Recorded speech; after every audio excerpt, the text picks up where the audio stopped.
Welcome, gamers, to this week's episode of Last Call Gaming. We are on the Big 5-0. My name is Craig Perales, and the man who looks better than my dad on Thursday, Mandrew Montemayor.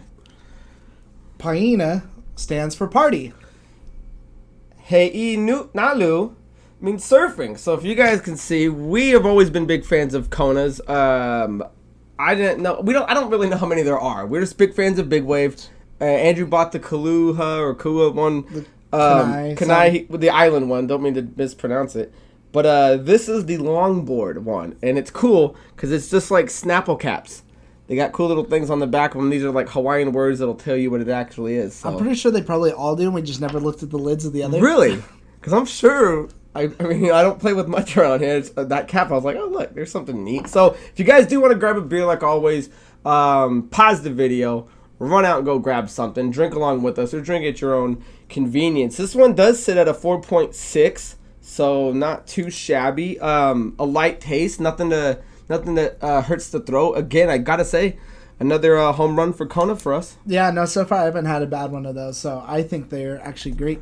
And I do want to give a shout out, guys, to Alessandra. She is a young watcher of the show. She watches it. She's commented on videos. She writes us on Instagram. So huge shout out to her if you're watching it. Keep playing games and do your thing. So I'll show you. Did you see that Instagram message that they wrote us on Last Call? No. I'll show it to you after this. They're like, oh, can you guys, I play games and, this and that. So I was like, you know what, we're going to give you a shout out on this episode. So, oh, that's cool. Yeah, not bad. You got to get them as a young buck playing games, moving on up to get into the new and enticing system. So, guys, like the thumbnail suggests, we're here to talk about the CyberPunk 2077 Night City Wire, Episode 1. Now, I didn't know it was actually going to be in parts. I thought it was going to be in its entirety, just explain what CyberPunk 2077 was actually going to be. But it's not bad that they're going to move it into a second parter. It's hosted by Holly Bennett. She's the UK head of communication. I really like what she did. Good questions, moved along, didn't lag on anything like some other previews we watched or some other shows we watched. She moved along pretty good. So before we dive into it, your initial thoughts on how it started and where it went? Yeah, no, I didn't have any issues with this one. Like, I thought it went really good, went really smooth. Everything they were talking about, even when she asked the question, it was about the game. It's not like, oh, well, how was your childhood and how did that affect you with the game now? What are you doing on Friday? Yeah, so I liked how streamlined it seemed. I just thought there was going to be... I was under the impression there was going to be a lot more gameplay. But, I mean, I'm happy with what was shown. Yeah, and they really they showed off a new trailer, right? The trailer kind of showed off all the new characters, some new parts of the city you're going to be in. Essentially, what they were showing off is mainly the prologue. They don't want to give away too much of it, and the trailer looked really good. It showed off new enemies. It showed kind of more of the action. I really like how they showed how the driving was actually going to start functioning. It shows you actually in the car. It shows you in chasing, shooting away. It kind of, I mean, and I don't want to say the wrong game here, but it almost kind of looked like just a more realistic, like Borderlands kind of. Like you get these all kinds of crazy guns, you get these powers, you get to go on these missions, you get to meet all these crazy random people. So for me, I was like, oh, I could definitely get into this now that I'm seeing more of the gameplay. I'm not saying it's Borderlands per se. It just had that little vibe for me. I would say like Borderlands meets like Blade Runner. It's like Blade Runner. If I had to compare it. So yeah, no, I think that's a pretty fair comparison. Like I actually really liked it a lot from what they've shown so far. I mean, this game's already been on my hype list that I'm just wanting like more and more. And also this is they did do this episode 1, but there's also lots of previews out there to go and check because they gave a lot of big time people, not us just yet, but 4 hours of gameplay. So there's all kinds of information out there. So far, I mean, it's looking pretty good though. Yeah, and so if anyone's unfamiliar with it, obviously it's CD Projekt Red that's developing this game, makers of the Witcher series, but CyberPunk 2077 is an old school tabletop game, kind of like a Dungeons and Dragons. So it is being realized now as an actual game. And they were showing that one of the characters that's only been introduced in pen and paper is this big fucking hunking metal guy walking around called Adam Smasher. Now the game concept is you're kind of becoming a cyborg. You're getting these parts. You get to do all these cool shit. There's parts where this guy's arm comes around. He's shooting out things. This guy's one of the few that's like completely cyborg. He's completely taking full advantage of it. So it was really cool seeing that. It reminds me of I don't think you watch the show. Someone out there comment is the guy from the Venture Brothers is like Baron von something. I've seen apps, but yeah, I wouldn't know that name. Yeah, I can't remember his name, but it's a big dude with the metal jaw. I can't remember right now, but I feel like he looks the first thing I thought of as soon as I saw it. Yeah, so they showed off that. They were showing off how you're going to eventually meet up with this character named Jackie. He's going to be kind of what starts your gameplay, and if I'm not mistaken, I think some of the game is mostly centered around this immortal chip that everyone's trying to get their hands on. It's supposed to just keep you alive forever, and that's kind of what everyone's after. Like going for. So they also showed some of the things you can do, like they showed off a section that's called like brain dance is what it is, and so you can go into old people's like older memories and play it out from different perspectives. I don't know if that was the one thing I was maybe not a big fan-ish if there's a lot of it, because that's kind of, it really reminded me of like in the Arkham series when you're trying to solve like a crime and you're like piecing out, okay, this happened here, like the helicopter hit here, where did the pedal go and stuff like that. That's always been my least favorite part of that game, but I mean, it's a cool concept though to be able to go in like old people's memories, like, okay, there's a security camera, so now we're going to jump into that and see whatever from that angle. So there's a bit to like and dislike, I think, from my perspective. Yeah, and they were kind of explaining where it comes from. So in this world, right, you can live through people's experiences, and you can do, like, so if somebody makes a movie, you could be a character in this thing and follow the movie. But I guess the part they were showing that your character went through is there's a thing called flatliners that people get like a rush playing someone that gets killed during their, while you're in there, because it's called a BD recorder, and I believe they kept using the word roller to define what it was. And yeah, it's a thing where once you play it, you get full cam control in the analysis mode, and you can edit it. You can go fast and slower. You can scan items. You can pick up conversations. Like, it'll pick up anything that's in the vicinity. It picks up heat signatures. So a cool concept, but it was the first thing when Andrew and I were watching. I'm like, that's not the highlight of the game for me. I want to play the action. Yeah, they're like, this is going to be a lot of it, is what like the chick said. So I was like, oh man, I hope it's not like too much. Like, I like it to a degree, but if it's anything to where it starts getting tedious, I'm like, okay, well, I'll still play it, but yeah. So that's in there for it. The other thing they brought up was that they've been in a partnership with Trigger for a while and Netflix, developing a standalone anime movie called CyberPunk Edge Runners that's coming out in 2022. They didn't really show what it would look like, but a cool concept. Because if it's anything like how we know Netflix has been doing animes, mainly shows versus movies, I have high hopes for it. Yeah, no, I actually am really excited for this. I'm just wondering how they're going to do it. I'm wondering if they're going to do it like an anime in the style of like Cowboy Bebop or like Ghost in the Shell or something like that, to where you can tell where it came from, or if it's going to be something more Western like Castlevania, especially since CD Projekt Red's from like, were they like Norway or something like that? So somewhere out in that direction, that it's not like a Japanese studio. So I don't know how, if they're going to make that anime just like, all right, we're just going to full-blown balls to the wall Japanese with it, or make it, again, Western like Castlevania. Either way, I'll enjoy it both ways, but that was the one big thing I'm really curious of. I was hoping they would show some like art to it. Yeah. Well, coming out 2022, we're in 2020. We've got the next, year to see some good development. Well, they were exciting. They've been doing it for a while, so something would have been nice. More than just, I think they had maybe a small image of kind of it, but yeah, I would like to have seen at least a clip of something, because I want to know, is it going to be that fast-paced action we're going to see, or is it going to be more of kind of like a realistic version of living in there? So something would have been better than nothing, but the fact we at least know it's coming, I thought was a kind of cool concept.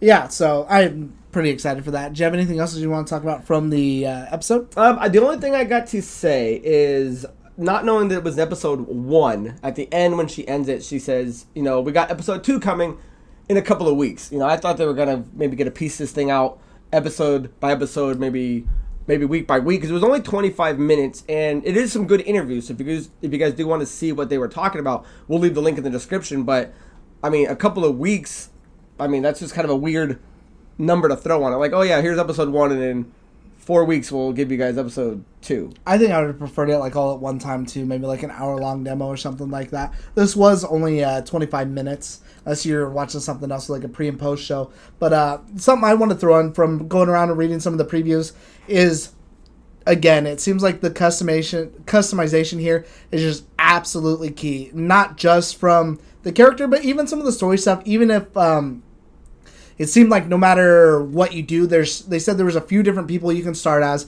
You could start as a nomad. So after you create your character, you're a nomad. You're just someone who's wandering place to place. You can be almost kind of like a street punk, or someone who's caught up in just like, I'm a big corporate guy trying to make my way up the corporate ladder. But it kind of almost seems like those are the only differences, and maybe some smaller things, but the story kind of comes to a head where you go down a straight line. But even if there's the illusion of choice with just small little things like that down the road, even if it doesn't make the biggest ripple, on top of like how you look, the what you can drive, the way you can fight, all the different sort of styles, this game does seem like it's really, really great for customization, and that's something I'm actually really excited for. That when we play it, I actually want to play it blind separately from you, so I want to know what you're picking, what I'm picking. We both know we're picking the Badlands. Because I know you're not going to be a business guy, unless you give you a little street punk. I was going to go nomad, but now that you said that, I'll probably be... See, that's what I said. I know your head's at. I'll go with the business guy. Because the other thing they were saying is a lot of media outlets have actually got their hands on it and played it. So I've listened to 1 or 2, Andrew's listened to 1 or 2, and that's kind of what they were saying. They got like 4 hours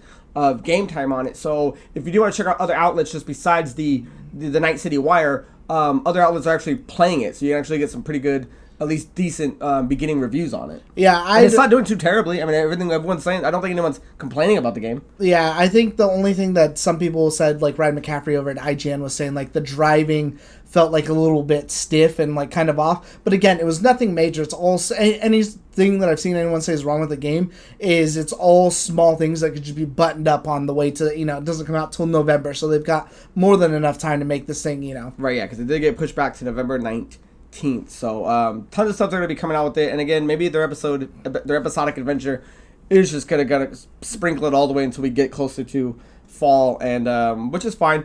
I just thought, what more are you really going to show us if you're trying to keep us compacted in the prologue of the game? Like, right. What else are you going to show us? Right. So, and again, I think did you have an issue with his voice? I hope there's a little voice selection. Oh yeah, actually, that the main guy that they showed in the thing, I didn't like his voice because I felt like he sounded like Otto from like The Simpsons, the bus driver. He's like, hey, like he didn't do that, but I just felt like that's how he sounded when he was talking. He's like, oh, that feeling, and I'm like, oh man, that sucks. Hope wrapped with something. So, I mean, did this do any more for your anticipation of the game, or are you still at where you were at yesterday? I think I'm kind of where I was at beforehand, because this game's already at like, a high up there on the needle for me, that it didn't really make it any worse or any better. I think at this point, all they can do is show me anything that might rub me the wrong way, like that, like the analyst scanning, like where I'm like, oh, and I'm starting to fall off a little bit. I mean, because it doesn't look bad by any means, but it's like, I don't want to waste time on that. I wanted to play the action. I want the upgrades. Because there was another thing they were showing off was the character called the Reproducts, and that's gonna be your upgrade system, guys. Where you're sitting in the chair, getting your stuff scanned in. Oh yeah, and does like whatever, did like his hand. And stuff so I'm more interested in like the combat and the action versus the solving the clue and mystery of the vocal scannings, the analyzing of a weapon. So unless when we finally start playing, because they just showed you like kind of the beginning one, right? It's her explaining you how to do everything. Unless it becomes way cooler than we think it's going to be, I would say that'd probably be the only part of the game where I was just like, I think I'm at a point where I'd rather just play the game than see any more of it. So yeah, I know. So do we watch episode 2? Do we watch episode 2 in late July? We have to. Well, I guess we have to. So if there's nothing else to say about CyberPunk, the events that are coming out, guys, go check it out. It did do a pretty good... The new trailer was really cool. It showed off a lot of new characters, some of the gangs, and again, there's other outlets doing hands-on gameplay, so you can definitely go check all of that. The next thing we want to get into, so as cool as it is to see a cool game come out, it's also heartbreaking when certain things close. So Mixer is closing, and that is the Microsoft-owned online game streaming platform. This thing was, I believe, originally called Beam back in 2016. Microsoft purchased it in 2017. It's been out for a few years now. Over the last year, they just did the biggest deal ever in signing Ninja, who was formerly on Twitch, and I believe the deal was 30 mil. And I think Shroud, who's another big Twitch streamer, his deal was around 10 mil. You want to start? Yeah, well, actually... I got to collect my thoughts. Based on what you said, yeah, they did spend a ton of money on that could have gone to anything else in order to try and entice some people over. And I don't know if that was the right move, and I know we had said that at the time, too. Because, I mean, I use Mixer. I'm not a big streamer, but I know that Twitch is the thing. It'd be like if they bought out some other thing to try to compete against YouTube. You know, YouTube is the juggernaut. There's nothing even close to it. So I just don't really know where their direction really was going with it this whole time. But I mean, I personally actually have started using Mixer a lot more, but it's not really to stream. It's actually because it's been a lot easier for me to record video, like when we did our headset video. Capture. Yeah, video capturing. That's how I recorded my Call of Duty gameplay. I'm working on another project right now that I just recorded. All my gameplay was just through Mixer, download it, super easy, and then I just edit it from there. So that's been a lot easier than having it go through like an Elgato or something like that, because it's just straightforward and right where I can access it, automatically saves it for me. And I mean, I stream it at the same time, so if anybody wants to watch it, you know, that's a plus to get, you know, you can go in there and see it. Well, and the bummer is that Microsoft came out a while back and said, guys, come over. Leave what you're on and come over and start this ecosystem and get it going. And that's kind of the kick in the mouth where it's, because what happened was, so essentially Microsoft has been getting poor market share and their inability to scale in comparison to competing services. Now, there's numbers you can go check online that show what Mixer's been doing versus what YouTube's been doing and what Twitch does. And yeah, they weren't. I'd say unless there's anything else, there's really only Mixer, Twitch, Facebook, and then YouTube as far as like the it was a young streaming a young player, and they just weren't gaining the momentum they did. Thus the contracts for your Ninjas, your Shroud, Ice. I know is a player that they just got. And what sucks is there's people. You know, we don't stream our show yet. That's something we're talking about. We don't do a lot of like Let's Plays and stuff like that where it's streamings. So I won't pretend to speak to a streamer's heart and go, I get what you're going through, but as a gamer who appreciates what you guys do, because this show takes a lot out of me and Andrew, and it can't be nearly as hard as what a streamer does for 6 to 8 hours a day, making a livelihood and getting a paycheck and sacrificing so much time into it. So the fact that Microsoft said, hey guys, we're gonna do Mixer, come over, let's get it going. And then, because the fucked up part is the way they announced it was on a tweet. There was no heads up in any other way. No one got an email, and I'll pop up the tweet, but essentially what it said was, hey guys, we got big news for you. Mixer's essentially ending, but we're going to be partnering with Facebook Gaming, and you guys are all getting an extended invitation to be a part of that. Now, on paper, if someone that's not familiar with what streaming is, that might sound like a cool idea, like, oh, cool, they can just move over. Yeah. But Andrew and I, we've been struggling to get 1,000 subscribers, right? We've been doing this show for a year now. We're almost there. But if you were to tell us that YouTube is going to kick us out, and now me and Andrew have to move to Twitch, there's no way we're bringing 900 people with us the next day, or even the next 6 months, I would assume. It's hard to move an audience member's watching habits. Like, that's a tough thing to do. And a lot of these guys, you ruin you lose 1,000 people's livelihoods in a way that was just like, hey guys, here's a tweet that everyone in the world can read, and you guys have till, I believe it's July 22nd to pack your bags and either find somewhere else to go or extend the invitation to go into Facebook Gaming. And not even to mention that, but as far as, I mean, again, we don't understand. Ooh, I'm a little heated now. Yeah, we don't understand that much stuff because we aren't the streamer. So I don't know how that monetary value breaks down. So I don't know if what I got paid on Mixer is going to be the same as what I'm going to get paid on Facebook for a lot of these people, or how easy it is, how accessible it is. Right. Again, I didn't even think about, okay, how do I get all these people now that were following me on Mixer, which it's on my console, so it boots up like instantly. I get notifications. It's built in. It's integrated. Super easy to use. Which they did say they're not going to like force integration with Facebook. I already opened that. Oh, thank you. That they're going to force integration for Facebook. So how do you get that audience to come over? And I mean, even outside of all that, because I feel for those people, because that does suck. And again, a perfect example, Jesus. If someone were to come out and be like, all right, you guys got to take your YouTube and find something else, like, I don't know what we would do. I would probably just not even want to do it anymore. There's got to be people that are just like, well, now what? Because one of the things is like that people are saying, and I believe Ninja and Shroud still keep all their contracts. That's what I wanted to note on here, is that I don't know if it's the full amounts, but the reports going around are that between the two of them, it's coming out to $40 million that they're getting paid. Okay, which sounds like, if I was correct, in the 30 and the 10, is around the ballpark of what these two should be walking away with. Right. And which now makes them free agents, if that's what you want to call them in the streaming world. And they've both come out and said, like, oh, and again, I'm sure they can't say anything until July 22nd once the deal's done. They both come out and said, oh, well, we're not sure what we're going to do. We don't know what our future is going to be.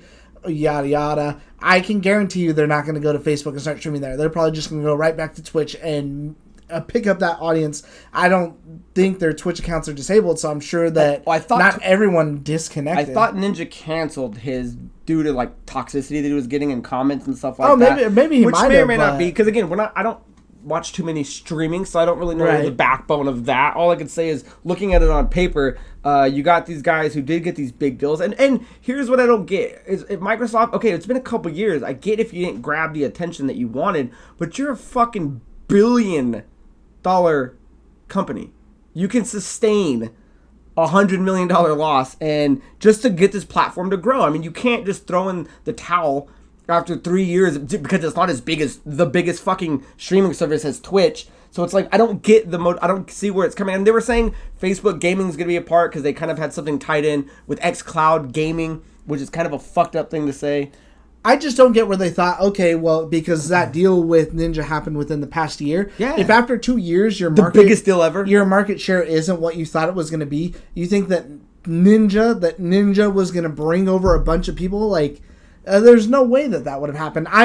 We even said at the time, like, people aren't going to go chasing after him. Like, it's not like that big a deal. Yeah, like, but then again, maybe it's just the people like us. But I'm more the fact that, okay, well, here goes Microsoft now that just wasted $40 million, $30 million, whatever, that could be from someone who's already losing mind share, market share, game-wise. Like, that could have gone to a game studio that definitely needed it, a first-party studio. That could have gone to some sort of marketing. That could have gone to fucking anything else. And now it's going to these two people who put in, like, a half year's work or however long that deal's been. But either way, didn't do what it was intended to do. Like, I could have told you that. Like, hire me, Microsoft. I could have told you from the get-go, like, all right, well, if you're trying to do that, this ain't the way to do it. That's not going to fucking bring everybody over. Or invest it back into the platform. Make it something that it's not. Because, I mean, Mixer had a lot of things that were unique to it. Because we do explore it, and we just don't utilize it. And, I was watching a lot of, Mixer reaction videos, and you got these guys that are just pouring their hearts out saying, I gave everything to this platform. I trusted Microsoft. Now, I hate using the term fanboy because I'm not, but Andrew and I mostly play Xbox, which is a Microsoft thing. Our computers, I use a Windows, but we also play PlayStation and Nintendo, so I don't want to say fanboy, but we were big fans of every episode. I don't think there's one episode, maybe every other. We don't talk about the Game Pass. We don't talk about more of the Series X and the Xbox versus PlayStation. We kind of lean heavily towards that, and I got to say, for a company that we really respected and are really rooting for in the next-gen console, that was the most biggest disrespectful thing that you can tell that you told these guys, not even in an email, not a 6 months head up, in Twitter, that you have 1 month to figure out what you're up to. And here's something that we can offer you, but that's it. And it's just like, I don't get how a company with this world renown and you're trying to get your marketing, you're trying to look successful moving into the next gen, you're going to start it off by telling everybody on fucking Mixer to go fuck off. And excuse, I don't mean to use the F word too much, but I mean, Jesus fucking A. Yeah, because there are some people who do make their living off that, or trying to be the next Ninja, whatever. Like, you're just crushing all these dreams. And I think that's part of being not like a fanboy. Like, no one here's a fanboy, but being a fan of somebody. Like, you'll hear... you specifically hear me all the time. Like, I'm very critical of Microsoft. I talk shit about them all the time, and I primarily play on Xbox. Right. Because we like what they do. That's part of loving something or being a part of something. Same with anyone else. Is calling them out when shit needs to be called out. And I think you're exactly right. There's all these people who do put in their hopes and dreams, paid their dues, what do they do? Did whatever, and now what? Now what? Because again, like... hopefully they can... I hope all the best to these people. I hope that you can move to Twitch or to something else, that it's better for you than it ever was with whatever, and that you can flourish from there. But for those of you that it's not, what then? Yeah, what can you do, man? Because this is something that watch some of those video guys. Go take a page out of just... some empathy. Go watch what these guys are going through, man. These guys, I was watching one of them reading it live, stopped in his tracks and had to stop recording. There's other people that can't get over just the crying of it, and it's sad. And we don't mean to talk about this on a sour note, but how else can you look at it? I mean, this is. Again, I get you were the young player in the game as Mixer, but you're fucking Microsoft. Like, you had money, you had time, and the least you could have done. If you had $40 million, give these guys 6 months, 6 months to at least figure out what they're gonna do, or at least give their fans time to hey guys, I know you follow me on this, but give me a shift over to wherever I'm going. In a month, I mean, as big as a 30 days sounds, it's really nothing. If you could have given $40 million to these two for even not even fulfilling whatever it was supposed to be obligated to, because you're going to cancel your contract, then you definitely could have given all these other people a chance. Yeah, and again, so I don't know much about where Facebook gaming is going. I know we have a few friends that are really starting to get into it, so maybe that is the best move. Maybe it is just as easy to move stuff over. Are you talking about Cheddar Bob? Cheddar Bob! I don't see it happening. I see this. I see all they did is they just ruined a few people's lives. I'm sure a decent amount of them are going to get back on their feet and take care of it. But how many other guys that aren't? You know, how many other people aren't going to do that? And now what? Well, there goes my streaming career. I was going to say, we just started messing with Mixit. Like, we were just getting like, oh, yeah, this isn't bad. We can do this. Oh, it's gone. Okay, goodbye, gone. Hey, I was proud of all my 10 viewers. Thank you to anyone out there who watched my... I was watching it on the phone, and I was watching it on my computer, because I was like, you know what? I'm going to be 10 and 11. Thank you. So, guys, if you're watching this and you're a streamer... if you're a streamer on Mixer, please let us know. Even if you're small, no matter how small time, 20 viewers doesn't matter. Are you going to try and do something else? That's what I'm curious is, like, for a lot of people who are smaller, do they even want to try and start over again? Because I know... What are they going to do, get 9 to 5s? I don't want to do anything with Twitch or fucking Facebook. I don't want to go through all that shit. Yeah. There's a reason I used Mixer in the first place. It was just a lot easier for me. It's a cruel hurdle that just happened completely out of nowhere, and guys, our heart goes out to you, because that sucks. I mean, we're a gaming community, and streaming is the biggest thing that's ever happened in gaming. It's huge. I mean, I personally don't understand it. I can't watch someone play a game for 8 hours when I could be playing a game for 8 hours.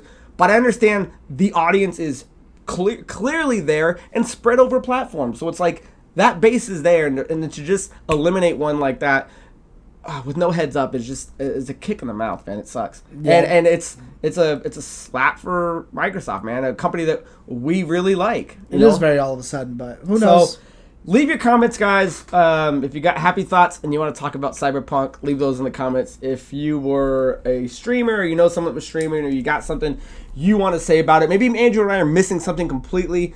It's just, I don't know. There's nothing positive I can see that can come out of anything that they're going to do. So I'm going to end it. My opinions on that.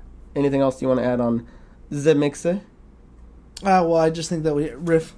All right, so let's move on, guys, to a little riffing it up. So we each got two, but as tradition, goes around here, Andrew, I believe you're going to start this baby off. Sure. I will start off. My first news, which is a lot more positive than the game's Metacritic score, is The Last of Us 2 is the fastest selling PS4 exclusive. Today is the 26th. As of the 21st, it has already sold over 4 million copies. Ooh. So that's 5 days ago, the start of this week, that they gave out that information. So crazy for a game that's got a shit Metacritic score for some reason. I do not get it. Andrew and I, you guys saw our last episode. How ridiculous we thought halfway in, but we weren't. I showed him a meme that E.T. Fuck him. E.T. the old shit like game that's buried out in New Mexico, 1 billion copies of it, has a better Metacritic score than The Last of Us 2. I thought I wasn't even thinking about that. Because what was the other one you showed me? It was Sonic. It was like Sonic. It was some like Kingdom Hearts at like 8 something, and then it's like E.T. at 3.5, and poor Last of Us Part 2 at a 3.4. And I was like, no way. Yeah. So again, you saw. You know that's Dante. Yeah. Sorry guys, I doubt you can hear it, but someone's banging on that doorbell like it's going out of style. So the Last of Us Part 2, you saw in our last episode, we talked about it. We thought we were probably about halfway through. We finally beat it. I have got to say, that game was an absolute fucking 10. Like, there's no way in my mind, unless you're some sort of bigot, you don't like women protagonists, you don't like, maybe you got spoiled on a leak and you didn't like the way certain things happened to certain people. The story was so moving, man. I do not get how anyone's bombing on this game. As bad as it is, I mean, I could see if you're going to give it like a 6 or something for whatever your reasons may be. This game should be sitting at a 6. This game should not be like a 1 or a 3 or what some of these people are giving it. I actually really like what they put as they compared it to. I forget who it is, their review. and they compared this game to like Schindler's List. Not like the Holocaust, but the fact that like when you watch Schindler's List, like or like The Pianist, like they are good movies. Is it pianist or pianist? Either or. They're amazing movies, absolutely great, but at no point in the movie are you really like enjoying it. Like, oh man, this is fun. I'm so happy or whatever. They're very sad, somber movies about very sad topics. Not reality. to say that this thing compares like the Holocaust or anything, but that's what the story is. Because actually, after reading that, I was going back and I was like, yeah, there might have been like maybe 1 or 2 points in this game where I was like, oh, you know, that's cool. That's kind of happy. Like there's happy shit happening or something that's like on a positive note. But when I really thought about it, I was like, man, yeah, actually that game wasn't like a traditional sense like fun, you know what I mean? Right, yeah, and I forget that guy's name too because we should know it, but yeah, he was getting bombed on for the comparison, but I get what the comment he was saying. That's because people take out, oh, you're comparing a game to the Holocaust, the zombies to the Holocaust. Yeah. It's like, that's not what he meant at all, so like, fuck off if you're one of those people who think that. And again, a 10, I mean, 9.5, a 10. A 10 isn't perfect. By no means is the game the best game of all time, but it's a powerful story with good game mechanics and good character development that it's outside of maybe a few problems you might have. There's really not much to gripe about. So the fact that this thing is bombing the way it is, that's just review wise. I'm glad the sales aren't hurting because again, I love the game. Fastest on that. So yeah, good on them, man. I really like that. Anything else on that? Nah. So last week, guys, we also talked about the Pokemon Direct that we were watching, and we said next week we'd bring it up. Well, it's not really a main topic story because it didn't really break down it wasn't a big game after game after game reveal that the last one had. Essentially what they were showing off was the Pokemon Unite trailer, and this is a team MOBA? battle MOBA game. Yeah, so essentially what it is, I believe the closest thing would be like a League of Legends. It's a lane type game. You got to go run your Pokemon through it. You can get you can actually. So let's say you pick a Charmander, right? And someone else is a Snorlax. You can be your Charmander. You can battle Pokemon in the wild. That's going to help you level up. So you can actually level up during the game. And then there's going to be certain moves. So if you're familiar with those type of games, this is the Pokemon version of that. And I actually had our buddy Casey write me. He goes, look, they're finally making a game that's like what I like to play. Now you have to play with me. And I'm like, dude, I'll dabble. I was just thinking, like, so as far as, like, because I have friends who play, like, MOBAs and, like, League of Legends and stuff like that. I'm not interested in it at all because, one, I don't care for that style of gameplay. But, like, all those characters and shit like that, I'm like, I'm just so uninterested. But now that they've made it with something that I love Pokemon. I'm super about it. That I'm like, okay, well, I could see myself trying that. Yeah. And, again, so it's out there, or it's coming out there, and that's all they really had to show off. So I'll leave the link in the description. But that's why we're not really diving into it. It was just showing off one game, and that's a particular style that is not for everyone. So if you want to check it out, go check it out. It's about 10 minutes, and they play the game. So fun, interesting, and again, Pokemon doing one more thing in a new direction. Nintendo doing one more thing in a new direction that they really haven't done. So kudos to them. All right, my final riff is that Manini. Oh, what was mine? Stands for little bit. Not really, but Phil Spencer had done, I guess, an interview with Video Game Chronicle, or they got a statement from him as in regards to the PS5 conference that just happened, which was great. And he said, just being honest, I felt really good after seeing their show. So that has me pretty excited that hopefully whatever they're going to do here in July, I hope it's early July actually, because I'm really dying to see what kind of stuff it is that they have, especially after how good that PS5 is, that they're on it. Like, I really hope that that's the case with this, because I don't think they really did that ever before whenever they were showing off other stuff. Like, okay, based on their stuff, I mean, ours is going to be way better. Something like that. So for me to say, like, I feel really good, like, theirs was good, but I feel really good about what we have to show. Shows confidence, which... Again, they haven't really said too much lately, and after the disaster that was that May show, I'm excited. So, just kind of putting a little gas in the tank there. Yeah, I mean, Phil Spencer is the guy that doesn't just say shit to say shit. And again, like Andrew was saying, they've never really come after or maybe even before a Sony event and been, chest out and head up. It sounds like they are. I really wish it is sooner than later because I can't really know. Outside of we know it being a more powerful machine, I'm not sure what else they're going to show that's going to be like, oh, fuck. Because we already know, I don't think Halo was a day one launch with the game, is it? I can't imagine a world where Halo Infinite does not launch on this console. Day one, though. I thought they were saying it's like not maybe I'm completely wrong, but yeah, I want to see exactly. That should be a day one. I want to see exactly what he's going to do that blows this thing out of the water. Because the PS5, I thought was done really well, except for at the end they didn't say the price, which rubbed a lot of people the wrong way. Even though the event itself was quite fun to watch, so I'm looking forward to what they got going on. I just can't wait to see the weird measurements because they've already started. Like last year, they're like, okay, we're going to compare this console to the size of a banana. Every episode, man. Also, this banana slipped me up. So, anything else you want to add on that? Nope. So the last riff, guys, I have is that there was a post. So the FF7 remake. Oh, they're not saying. Oh, I had turtle. How do you say it? Honu. Honu. That's how you guys say third. I was wondering why you're saying turtle. Yeah. So, Final Fantasy VII. Oh, you know what? I think I said it a little low. That's right. So Square Enix has a Final Fantasy VII contest going on right now where you can win the PlayArts Kai Cloud and the Hardy Daytona, which is essentially the new cloud sitting on the bike. Now, they're calling it a Tactical Tuesday, and unfortunately, week 2 just ended. And the winner, so shout out to him if he ever sees this, is at Ricky Wins KO. But there are 2 more weeks where you can win, because every winner of every week gets this prize. So it's not like a grand prize win. Every week there's a winner.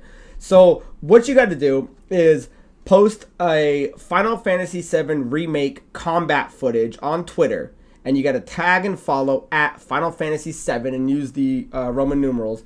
And then hashtag Tactical Mode Tuesday and hashtag contest. Now what you have to do is it has to be a gameplay of a 60-second or less clip that's unedited and unaltered in your doing a battle. So they want you to show off the coolest scene you can show off. Now so by the time you're watching this, you've got till, because this one runs from June 23rd to the 29th. So you have time to do this starting now.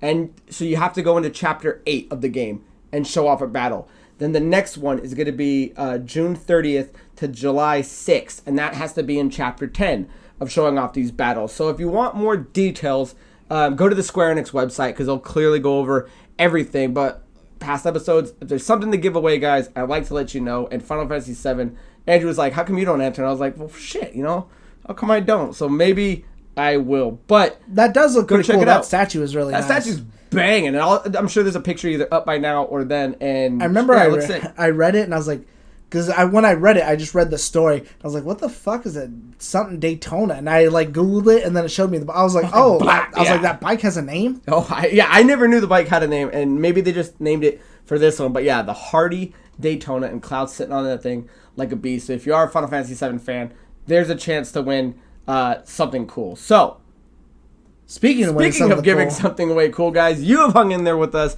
You've made it to episode 50 with us. We've been giving stuff away. Congrats to 50. Congrats to 50. Here's the us. So what we're doing now, if you guys have been following the contest, is Andrew and I are going to give out 2 games to 2 winners. And I have the names right here. So the way the contest normally works is we ask you guys to jump in the comment section and write hashtag quarantine gamer. Then what we do is we have a site. We pull a random comment from each of those episodes. That contest ran from episode 44 to our last episode 49, and we told you guys episode 50 we were going to pick them. So I'm going to show a picture that has everyone's name on it, but just so we're looking at it, I'm going to read them off just so you guys know who it is. So episode 44 was Lip Lopez. She's in the contest. I always read it as Lip Lopes. So, yeah, I think we had an episode where we, talked about that, and then she had to write us in and say it was Lopez. Oh, or something like that. You never talked to me, but, I think she wrote it in, I think on one of the comments she said that. Because I was always Lip Lopes. They must have then, because I've never heard anything about that, and I kept wondering this whole time, because you kept saying she. I was like, how do you know it's a girl? Well, fuck, I hope it is. Sorry if it's not. Episode 45 is, and some of these names, I don't know if I'm going to say them right. Saganan Chandrathris. That's episode 45 contestant. Episode 46 is Sammy G. Episode 47 is Chayana Galisa. Episode 48 is Philip Gazer. And episode 49 is Daniel Backstrom. So what we're going to do is I'm going to grab the other camera. We're going to film it live so you guys can see that all those names in there are going to be on there, and then we're just going to pull them out of Andrew's hat, I guess. Sure. Like we always do. I guess I happen to be... I wore this hat today just because I was too lazy to do my hair. I know, and I was... Well, do you want me to grab a different hat? Grab the other hat. I'll take this one. Because I was like... When I saw you wearing it, I'm like, oh, perfect. He's got the hat. Actually, you know what? Let me start the camera now just so everyone can see the names. And that way there's no funny business. Hey, a real professional would have been ready. What were you doing? Watching me? Yeah. So I wanted to make sure you weren't rigging the contest. All right, guys. So there's everybody's names and that. Hold this real quick. Oh, wait, just bend them up. All right, let me get that hat, homie. Now, did I draw last time or did you? I don't remember, but there's two, so you can draw one and I'll draw the other. Okay. So I'll go first, you go second. So 2 names, guys. Let's throw a little bottle cap in there for good luck. All right, so the first winner of the game that we're going to buy of your choice is Daniel Backstrom. Congrats, Daniel. So you gotta hold it a little further back because the light is like blurring it the fuck out. But now I can see this. It says Daniel Backstrom. Okay. So let's switch the old camera over. I'll grab this. And we'll get Mandrew to pull the name.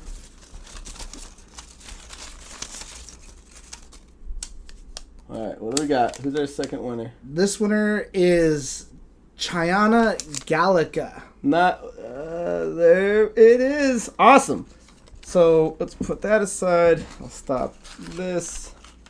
So there you go, guys. That is the contest winner. Daniel Backstrom, episode 49, and Chayana Gallica, if we're saying that right, on episode 47. So we're going to reach out to you guys, and I'm sure when you watch this episode, you'll reach out to us first. Reach out to us on our email at lastcallproductions@gmail.com. That is the easiest way for Andrew and I to both look at when you write us, so we can get a hold of you guys, figure out your address, figure out your game, and see when we're going to be able to get it to you. Because again, it's if it's something now, we get it for you, ASAP. If it's something a little older but not hard to get, we'll grab that for you guys. Yeah, we will buy you if you want. Because with COVID and everything right now, if you want a digital copy of something, we can gift you whatever. That makes it way easier for us. Yeah, than shipping. But if you want a physical copy, we'll ship you whatever it is that you want to too. So either way, thank you very much though for supporting. I didn't even think we'd make it to 50, so I'm lost for words. Oh, he's losing his words. So guys,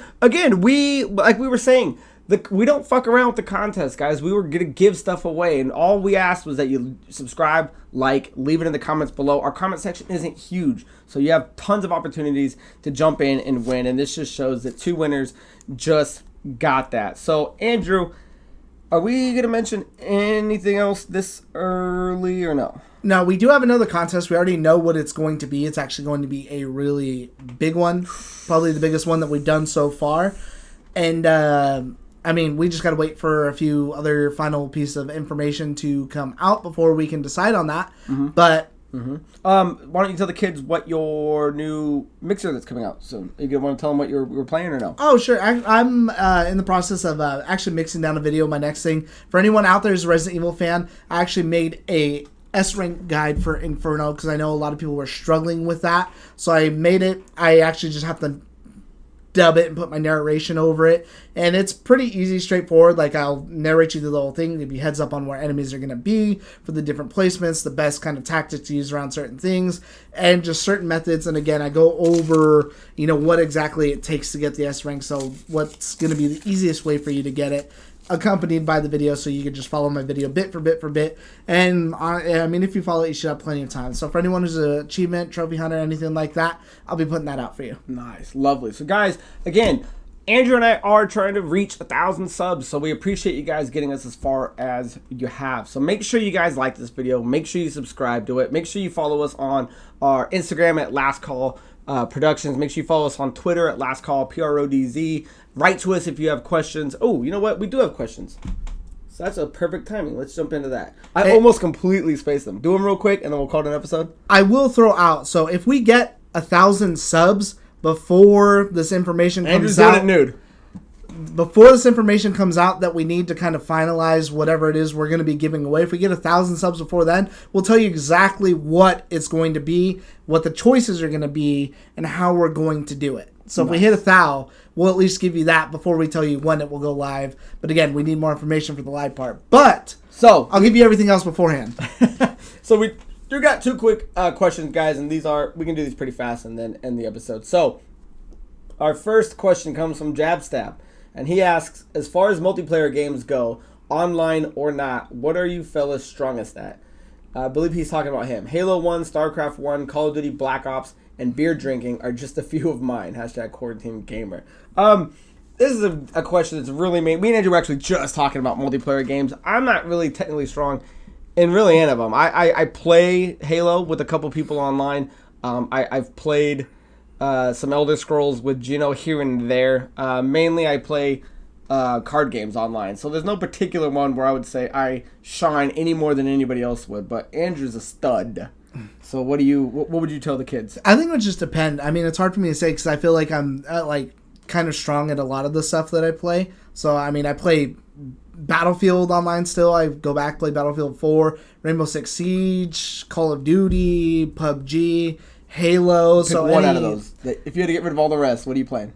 If I had to say which one I win most consistently, well, I guess not consistently because some matches are faster than the other.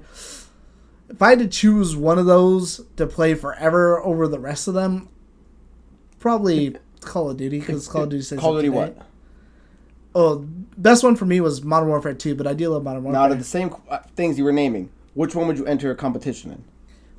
Probably PUBG. PUBG, okay, because I think that's where the heart of the question is. If you had to game competitively on one of those, but where console, do you think your heart is? Console, not PC. Yeah, if you were going to ask me to enter something competitively against other people, I would say PUBG. Actually, I guess we're saying the same thing, and I say this in past episodes. If you've seen it, you've seen it. I'd go Mario Kart on the Wii.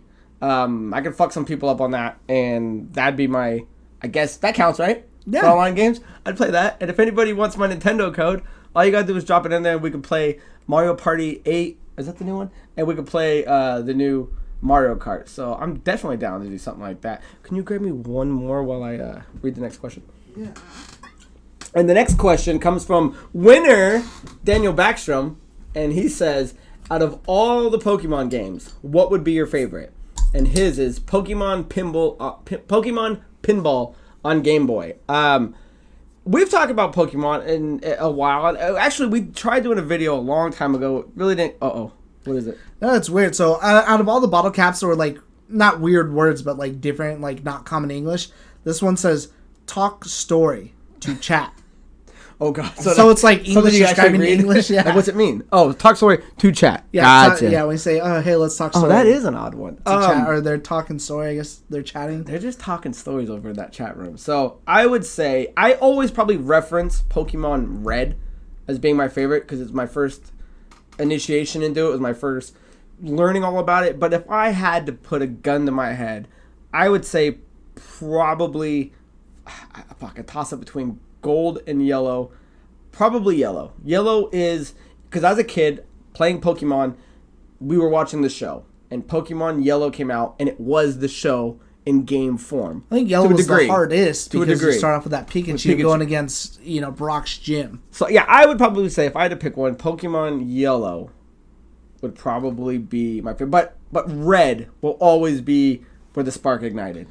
Yellow was one that I had, but for me, it's always going to be Gold. And that's because after you did the original 8, you got to go back and do the other 8. So it was twice the game. You got to do the Plateau 4 twice the game, again. Double the fall.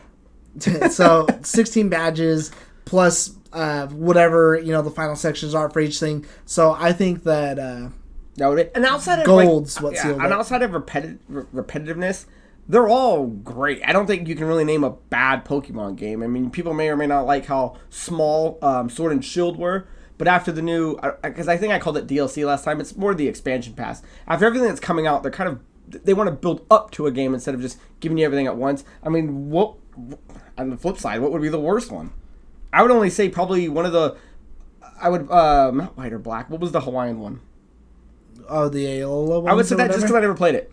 Just because I never played it. That'll be my worst one. I haven't played Pokemon since Gold anyway. Yeah, and outside of the original 150 to 300, I lose interest in new guys. The character designs, a lot of them I don't care for. Yeah, I'm not a young buck anymore. So guys, I hope that was, we want to hear your answers, guys. So make sure you drop in and say, because JabSab said his, say what your online multiplayer games are, and leave in your favorite Pokemon games, because we like hearing that stuff. And always, guys, drop in the comments and leave us more video game questions. We like answering these. We like interact with you guys, and we love talking to you guys in the comments. So don't feel shy to talk to us. Anything else? I don't think so. Okay, guys, so follow us on all the social medias. Follow us on Twitter. Follow us on Instagram. Make sure you guys like and subscribe. And very soon, we will start getting the new contest to you guys. So we appreciate you guys. This was episode 50. I'm super excited we got here. Back on episode 1. I don't think we ever imagined it would be here, and here we are. Get us to that sweet thou. Get us that sweet thou. So until next time, guys, my name is Craig Perales, and that is Mandrew Montemayor. Cheers.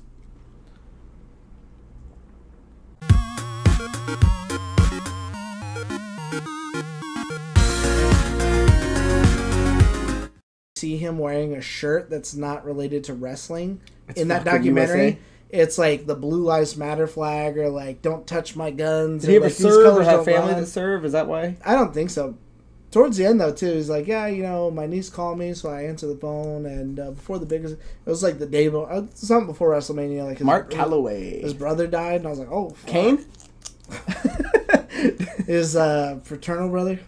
Did, what was I going to ask you? Did he ever, oh man, I just had the question, and Kane just kind of ruined everything.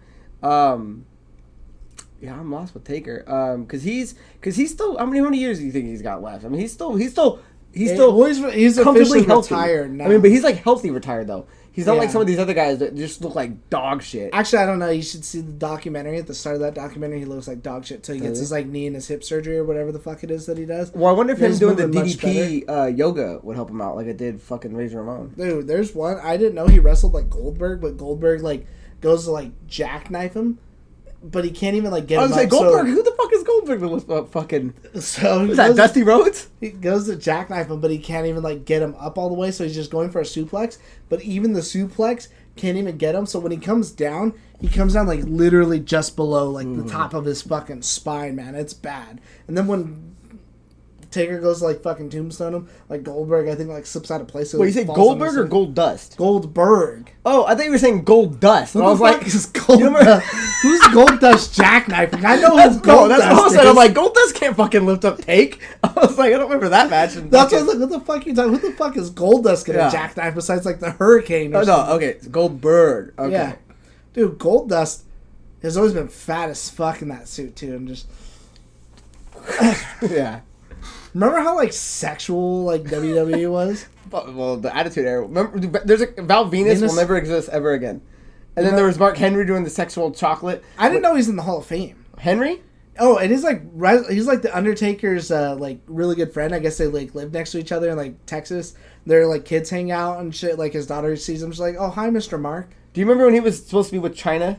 Yeah. Do you remember when they were in like a bathroom and they were trying to bust him cheating on her, and he went for this prostitute and he goes, "Oh, you got wieners or something," and it was a dude dressed up as a girl, and that's how he got busted and China and him broke up. Like you couldn't do that anymore. Ever. Do you remember when like Val Venus like banged some Asian chick and then they like cut his dick off? And then they have the sword. Yeah, there's just so much back then. Like some Asian dude in like a suit. Yeah, PC would never allow that to happen. Dude, you can't even have people like the Godfather coming out with the hoe train, or Vince McMahon getting off on Trish Stratus.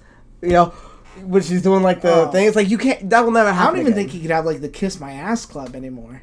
Like Billy Gunn. No, like him. Like when he used to make people literally kiss his if ass. they lose a match, like all right, if you want back in, you just gotta kiss my ass, dude. Yeah, different times, which is fine if people don't want to allow that now. It's moving in a more entertainment way. But like that's what guys like me and you like grew up on, and that's where it's just like that was just wrestling to us. I guess looking back at it now, it's like kind of weird.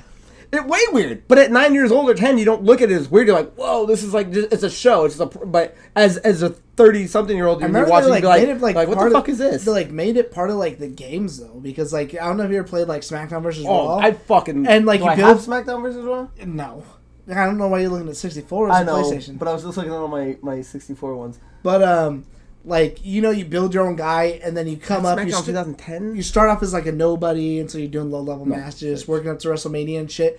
But like, there's like one where you could like go to like. That's how they all did. That's what they all did. You can go to like the locker room and you like can like run around and do shit or whatever, and you like run into Steve Austin's wife and you like start flirting. No, with yeah, her, I remember like, that. Yeah, I and you remember like that. try to bang her, and then he's like, Are you sure it's SmackDown vs. Raw? That's got it. Yeah. Is it the one that had the Rock on the cover? Might have been. Because I had one on that. I thought it was just SmackDown, whatever year it was. Oh, it might just be Smack. I want to say Maybe that's how it started with SmackDown, and then they turned into SmackDown versus Raw. Yeah, because I remember having the one that did. Well, I'm sure they all had it now. I know it's not Raw. It was like War, the Iron Man match, and I used to just waste. I don't know if it was 10 or 20 minutes. But like, that's how I used to waste time. I'd be like, oh, we got 20 minutes to go. I'm just gonna play an Iron Man real quick and beat the shit out of everyone. I remember like winning a lot of the stuff too, or like in the Royal Rumble, like I would just like try to stay away from everybody, especially if I was in the match early, or whenever there was like some random match and the fucking computer's just cheating as hell. I would like throw them into the ref, then just get like a chair and beat the fuck out of them, and then as soon as the ref gets up, then I'd like throw it out of the ring and fucking simpler just fuck times, simpler times. Hey, dude, those games used to be fun. That I don't know if I can like play them now because I don't want to play some like you heard, lame-ass guy. I forget who was talking. Was it maybe Colin or something? They were saying how that last one's in so much trouble of like getting it developed that it just looks so much like shit. I'm like, even still, like I'm just not like a fan of like the wrestler. I'm just not a fan of wrestling anymore. I'm a fan of old wrestling. I can watch old wrestling videos, but yeah, it'd be hard unless an old new one has an old character in it. It's hard to watch. I think that's what's cool about the Undertaker's documentary is it's like over like the past like 4 years. So it's not like, oh, you start. It's got lots of clips of him and him talking a little bit about like, oh, hey, you know, so he's still scrapping these. I started in like 1972 was the Dead Man, and it does show his first time coming out, but it's not like Steve Austin's thing where it's him coming out, him blowing up, him getting famous, now whatever. It's all now with bits of the past. Right, and I like that because the fact that he's still being able to pick motherfuckers up and slam them down, and these guys are all huge. Well, let's just say he's not giving people last rides anymore.